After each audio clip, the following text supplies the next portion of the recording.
This CNN journalist confronted a pedophile priest after investigating a series of sexual assaults on young boys, and this is what he had to say. About breaking the terms of your sentence. We also spoke to some children up in Cagabandura who had some really disturbing stories to share with us, and of course we want to hear what you have to say about it, Father Delft.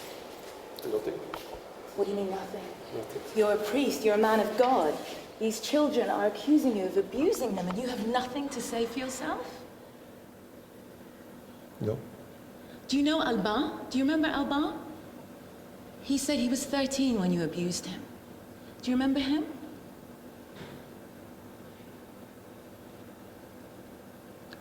Alban? Alban, in Cagabandura. At the compound, the Catholic compound.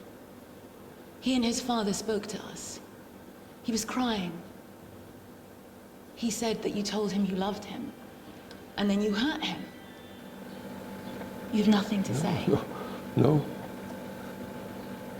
It doesn't disturb you to hear that children said this about you. No. The man you see on the screen, his name is Father Luke Delft, a Salesian priest from Don Bosco. The Salesians of Don Bosco, also known as SDB, are a Catholic religious order of priests and brothers who work with young people. Their mission is to help children and young people live better lives through education and care. Now, this whole story began back in 2001 in Belgium, when Father Luke worked as a dormitory supervisor at one of the Salesians' boarding school. The boys in that school were from the ages between 12 and 15. One day, the vice director of the institution received a report from one of the boys that Father Luke had been quote-unquote pulling his blankets and touching his private parts while he was asleep. According to an interview with CNN, he said that he immediately believed the boy. The next day, another boy made a similar report about Father Luke's sexual abuse, citing similar activities to the previous victim. At this point, he knew he had to do something about it, and so he decided to confront Father Luke concerning these allegations. While called in, his defense was, and I quote, "I just caressed them." Later on, he accepted the accusations and was made to sign a written confession about the abuse.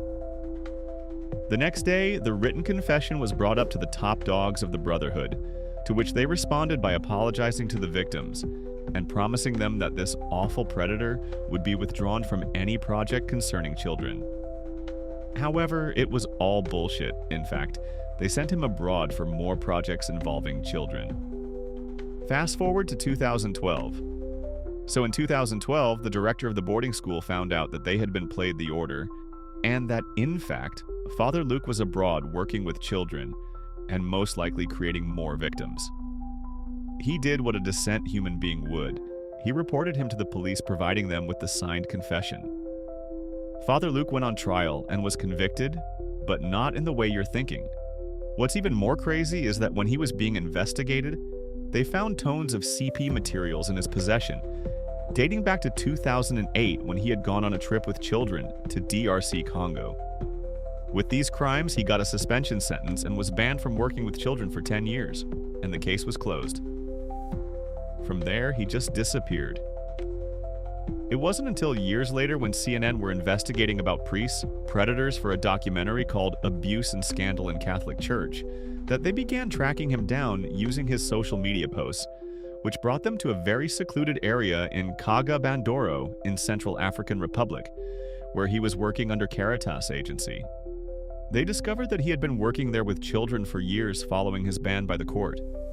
Here, the predator priest would groom the boys he was sent to help, leaving even a bigger trail of child victims of his sexual abuse. In an interview with the only victim who accepted to talk on camera, he said that he was only 14 years old when it all started. He recalled how Father Luke would entice him with gifts, calling him his friend, just moments before repeatedly abusing him. Upon confronting the predator, he neither denied the accusations nor did he have anything to say. Disturbing stories to share with us, and of course we want to hear what you have to say about it, Father Delft. Nothing. What do you mean nothing? Nothing. You're a priest, you're a man of God. These children are accusing you of abusing them, and you have nothing to say for yourself? No. Honestly, he is nothing short of a pathetic, perverted, and disgusting pedophilic loser. With the evidence they collected about his predatory conduct, CNN presented it to the Silesian Order and waited for the outcome. Months following this, Father Luke was recalled by the Order, to which they claimed he was working under supervision in the Silesians' residence. Ironically, the residence has a campus in the compound, and shortly later held a summer camp. Since then, the Silesians moved Father Luke, and his whereabouts are unknown. Whew, I don't know about you guys, but that is some fucked up shit right there. I just can't deal with this right now because what the fuck? Anyway, let me know your thoughts about this down in the comments. And don't forget to like and subscribe to the channel. Thanks. I'm signing off, stay safe, and I'll see you tomorrow. Bye-bye.